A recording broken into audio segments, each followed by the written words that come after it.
Hello, this is Hobo back with another Wolfie World Viper Necro roaming commentary. This time, much like before, all the smaller scale fights I'll have commentary about what I'm thinking and how I'm trying to play it. And then the larger scale fights, I'm going to do my best to commentate not so much about the skills I'm using and why I'm using them, but more so about maybe some of the just Necro kind of my philosophy towards Necro in general when I roam a World v World in those larger fights that I fight with more members of my guild. I usually view that as anything above duo I view as a larger group for me. Solo and duo is much easier to commentate than trio or above, so you'll see me a lot of times I'll just put music on, but this time I'm going to actually try and commentate just about what I'm thinking and why, more in the general sense, why I position how I do as a Necro. So hopefully you guys enjoy, and thanks for watching.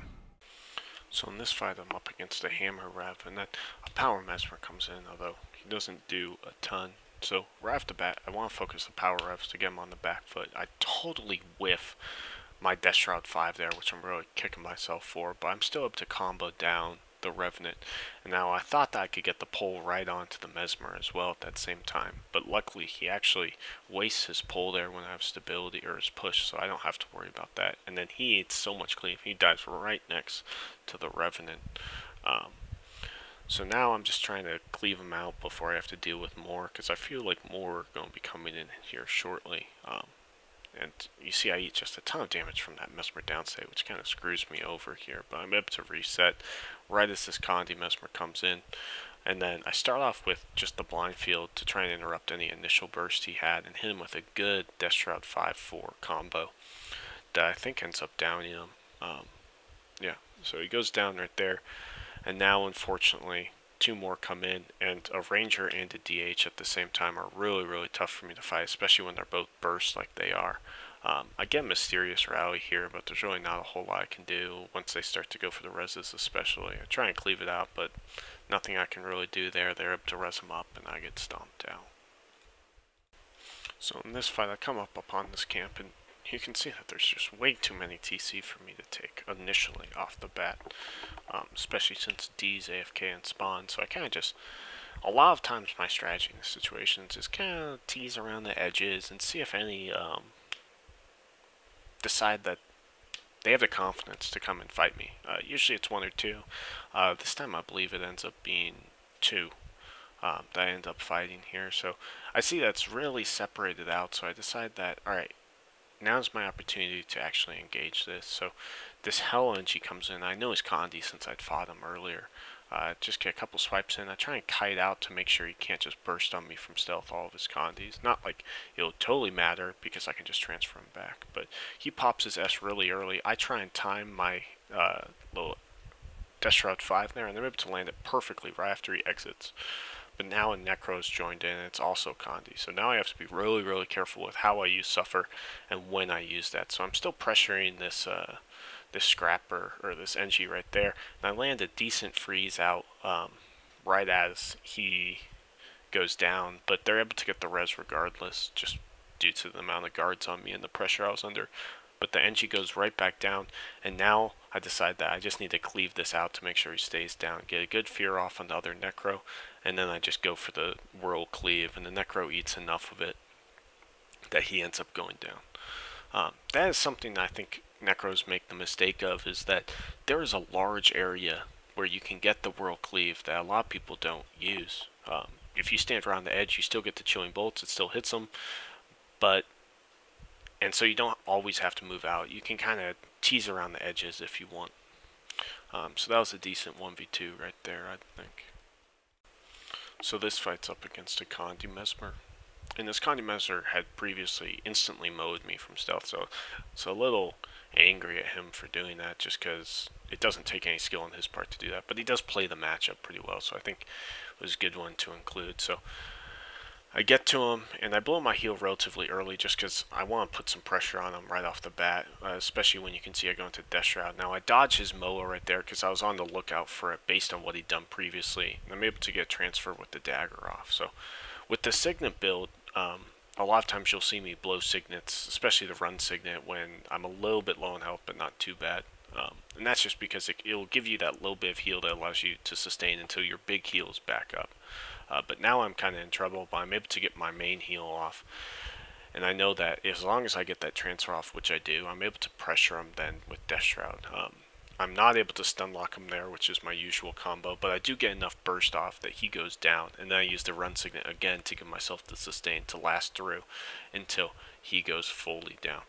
And then I just swap him to Death Shroud. I do end up going down at the end, but he was already dead, so it didn't really matter in the end. This Mesmer does play that matchup very, very well, in my opinion. I don't think it takes a lot of skill to instantly mow someone from stealth, but if it works for him, it works for him. So in this fight, it's a very quick 1v2 against a DH and a Thief, and I start off with the pole because I see they stealthed up. Unfortunately, I don't hit them, but as soon as the DH opens, I know I want to drop down my blind field so I can mitigate the Thief burst and go into Death Shroud. So the Thief eats way too much damage right at the start, and from that point, so as the Guardian. So I just kind of mop them up there. Pretty boring 1v2. They kind of just ate damage, which is kind of the issue with a lot of WoW World players currently. They just kind of eat damage when they shouldn't at all, which is a recurring issue. I BM them a little bit just because they were cocky enough to try and burst me from stealth. Hopefully you guys don't mind that. So in this fight, I was kind of being a dick, and I noticed that there's this really low Ellie, so I kind of say, alright, you know what, screw it. I'm just going to go down, and I'm finishing him off easily just with one ability. This isn't really the important part of the fight, really. I'm just being an asshole to these TC guys, kind of picking them off as they get somehow killed by Blackgate. So I just kind of easily finish him off, switch my stackers, just make sure he roots me, whatever. Now the Scrapper comes toward me. I pull him in just so I have the advantage at the start. Get a decent combo off. He's able to dodge some of it, but even so, I go for the whirl and all that just to pressure him enough. So he's really pressured, but he's still driving up, and I noticed that more coming in. And this ranger starts pew-pewing me. I transfer back to make sure I'm out of the root, but now I'm really pressured, so I go for my elite. I'm able to hit it before he hits Entangle on me. So now he's into his staff, but I just kind of stay back so I can LS, but he's staff 3s away. So I actually take the opportunity to kite myself. I'm kind of sitting in Death Shroud right now because I can't take that much damage, and I need to be able to close the gap back. So I do that. Now I'm out of Death Shroud though, but I'm able to get heal off along with my Shambling Horrors, so they reduce the damage, especially from his pet right now. I don't want to get rooted again, so I preemptively use my Signet, and then Death Charge kind of screws me there by not actually following him through his staff 3. But at this point I'm really pressured, but my heal comes back up and his pet's dead, so now I'm able to land just a great combo on him, and I end up killing him. So this fight's just against the Hell NG again, and I just kind of put this one in here because I thought that a lot of times when people use these invulns, it's great, especially against Scrappers, where if you can time that Death Shroud 5 rise they come out, they can't do anything to react. And that's exactly what happens here in this very, very short 1v1. If you just get the timing down, it's perfect. So this is going to be the larger scale fight, where I'm probably just going to talk about kind of how I try and position myself and how I try and play around my teammates. So as usual, there's always that one AFK guy at the start that gets dropped relatively quickly, and that is this Necro in this case. So that's one thing I don't understand, this little tangent, but why are you going AFK on top of this? People always do this. I don't know why you do it. Fights are always around here. There's 5 people outside. What are you trying to do? We can't play around with this Thief, but he's just sword dagger, so I can't do shit. So we end up ignoring him later on. Now, you see how I don't drop down till I make sure that I'm not about to just get CC'd down there. I'm not giving up the high ground to people. But once I know that that's not going to happen, I go straight in to focus on the other Necro. Because that's the biggest thing right now in WoW World that's going to be able to swing fights. A good Necro, even a bad Necro, is able to have such a huge impact on fights that you just have to be targeting them first, in my opinion, especially if they're Condi. Even the power ones you can't ignore. And they're easy targets because they don't have access to some of these invulns that a lot of these other classes do. You see here, I'm a little out of position because I I wasn't sure how many were coming in, so I wanted to kite back just a little bit before we got overwhelmed down there. And you see that that's starting to happen down there at the entrance. I want to position us just a little bit better. So now this thief overextends on us, and we're able to burst him down very, very quickly. And next target is the Hammer Rev. That's another one, and then I switch it over to this low Necro, of course. But Hammer Revs are another class that can really turn fights very quickly, just with Tunnelist of Ruin. And being hit by that once or twice, especially with my build, they're very, very high on my kill list. So we're able to burst down the Necro. He was way out of position. That's just how you shouldn't position yourself as a Necro. You see that this Hope guy is doing a much better job. He's staying much more towards the back, and he's trying to create almost, like, don't give up your distance as a Necro unless you have to, or you see an opportunity. So that Raw guy who came in, there was no opportunity for him to burst us down. We were not pressured, but he ran in anyways. And that's what a lot of Necros make that mistake. You want to be keeping your space during these fights. And you see here, I'm positioned up on the hill. I know that I have two sides of me that I know enemies can't come from. I have the hill, because that's where we just came from.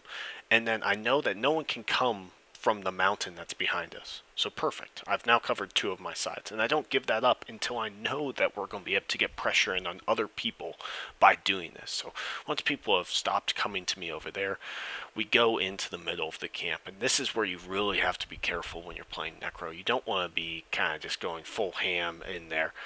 And so we all make the call that, hey, this is a mixed fight. There's Blackgate and there's TC here. Let's pull up the hill and let's them focus each other so that we're not the main targets at the start. I use my heal to get more Death Shroud, but once again, here's another Necro. They come in and they charge in with their Death Shroud thinking that they're going to be the saviors of the world, and it's just not how the class should be played. If this guy had stayed back, let his other bulkier, beefier classes pressure us more, and then come in for a nice Death Shroud hit when we were pressured, they would have won this easily. I end up kind of getting out of position there just because I'm trying to get a res on one of my allies. But regardless, we had this fight handled just because we were able to position ourselves better than the other opponents were, especially that first Necro. If that first Necro had come in later after this Revenant, the Warrior, some of these other classes had been able to pressure us, this wouldn't have been nearly as easy of a fight for us. But instead, people love just the full gung-ho, like I'm going to be the Warrior in this fight, and just charging straight in. And it just doesn't work out for you.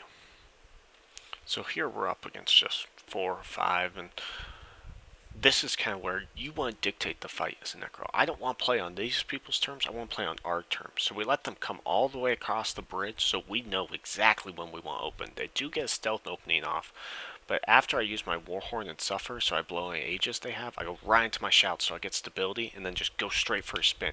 I know that as they wrap around that corner, they're going to have to group up. And that gives me a huge advantage as a Necro. And you can see right there, we're able to focus fire, so 2 of these people instantly drop.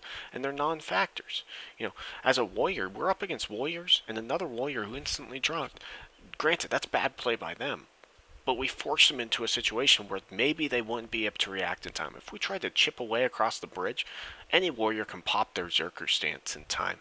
And now, because of this, we're able to knock out 2 instantly, and now it's just a 2v3 in our favor. And now we can just focus down this Mesmer. And the LA, of course, gets dropped relatively quickly after we start to focus him, and so does this Mesmer, although he's running a relatively tanky build. So I do kind of play around with some siege here to BM him just because he's been running from fights all night, but it's just how I roll sometimes. So this is a continuation of that last fight we just had. So right here at the start, we're just focusing people down, and this Necro, once again, people are just running in as Necros and Death Shroud, thinking that they can take on without really surveying how the landscape of the fight's going. So that Necro gets pressured away. He's no longer a factor in this fight, at least for a little bit. So we're up to just focus down this DH that's now been left with no allies. If the Necro position better, you want to be able to zone people as Necro. You want the fight to go where you want to go. Instead, what happens when you just kind of run in like these Necros are doing, I'm able to just choose, alright, he's used stability, I pop in the Death Shroud, I corrupt it. Easy. I dictate how they have to play based on how I fight, instead of how instead of the other way around. And whenever you have larger numbers, you should be able to dictate how I play. You shouldn't let me do this. Another thing here too is that a lot of Necros, like, it's best to always use your surroundings. So you see I'm starting to get focused by this warrior. I don't have a lot up to protect me, but I do have Death Shroud. But you see that I was kind of circling back so I could get LOS on these stairs right here while he was doing that, so I couldn't be pinged by this ranger who's now joined into the fight. And I think that, you know, as a Necro, you don't have the mobility that other classes do, but you have to play smart, and you have such hard-hitting abilities, you just need to capitalize on doing those. And you can see right there, capitalize on hitting my Death Shroud abilities, and the Ranger drops, with support from my allies. And, you know, it doesn't matter if you know, go full in and, like, look at your numbers, if you end up dying in the end. And that's really the big takeaway people should have, is that position yourself well in Necro, and good things will happen. So that's going to be the end of this roaming video slash commentary. Hopefully you guys enjoyed it. It was a little different for me, talking about how I try and position myself and how I think about how a good Necro will position themselves in fight. So that was a little different for me.